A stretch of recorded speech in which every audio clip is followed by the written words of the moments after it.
I got to just say this about the whole Paul Allen, Jody Allen angle. I'm not locked in completely on it. I'm just not. What do you think? Paul Allen would have been like, you can't trade that for Jamal Adams. Right.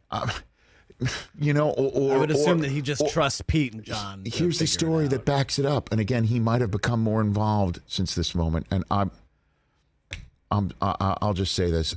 You know what Matt Hasselbeck told me once? He was in an elevator at the Super Bowl they were in Super Bowl 40 in Detroit. Paul Allen got on the elevator and didn't know it was Matt Hasselbeck in the elevator with him. And he saw him. No way. Yes. No, that's insane. Oh, yes. come on. Really?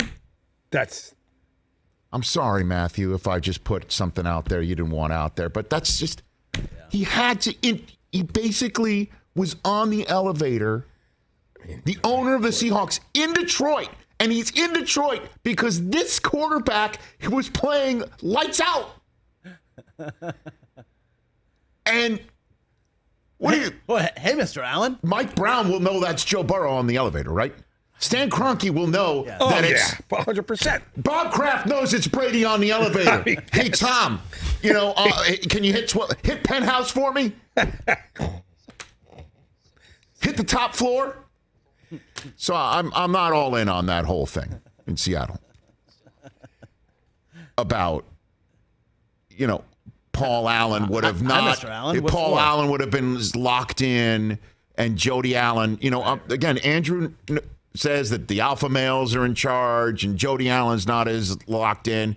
And Paul Allen might have been like, "We're not trading Russ." Paul Allen, I think, would have said, "All right, John. All right, Pete." Did Paul Allen ever tell the Timberwolves who to trade and not to trade? I mean, the Trailblazers who to trade and not to trade? I don't think so. He never, ever struck me as that owner.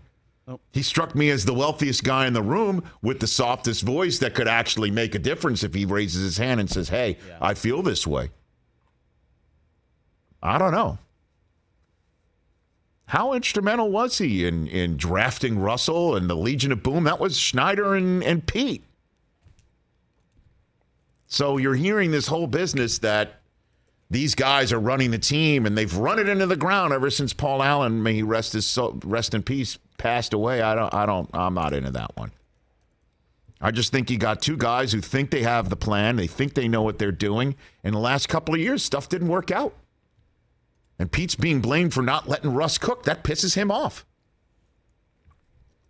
Because what happened? The recipe just suddenly changed. He stopped letting Russ cook because he sure let Russ cook on the goal line once upon a time in a Super Bowl, didn't he? More paprika. Well, that was a little too spicy, I think, that mix. Hey, you watched all the way to the end. Thanks for that. Watch more right here.